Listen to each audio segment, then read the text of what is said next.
WPATH standards of care point out fertility loss on the puberty blockers. It's not just if it's puberty blockers and cross-sex hormones, it's on just the puberty blockers too. What are the odds of osteoporosis?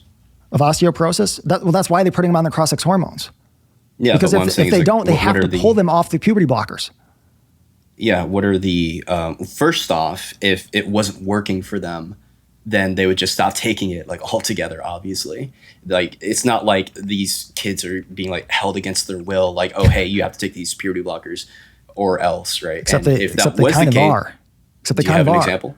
Yes, because imagine you are an 11-year-old who for the last 5 years of your life has told every single person around you to respect your trans identity. The social cost of then coming out and saying you were wrong is so immense that there kind of is a gun being held to their head, isn't there? I mean, wouldn't they just like take their own lives?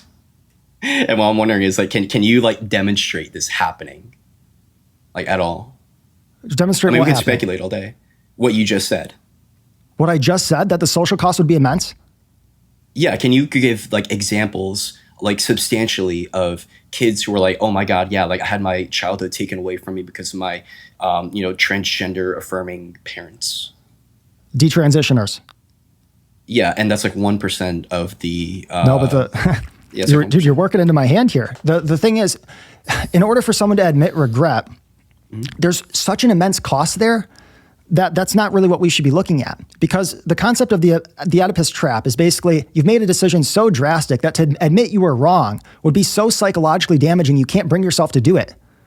And with these kids who have sacrificed their fertility and sacrificed body parts with extreme body modification surgeries like penile preserving vaginoplasties, the cost of admitting you were wrong is so great that it's hard to imagine how anyone could bring themselves to do it. First off, when it comes to the vaginoplasties, there are that only happens with people who are excuse me. Excuse me, it's still dying. That only happens with people who are not minors. That's not true. WPATH Standards of Care version 8, you can look this up right now. WPATH Standards of Care version 8 removed age restrictions for the surgeries.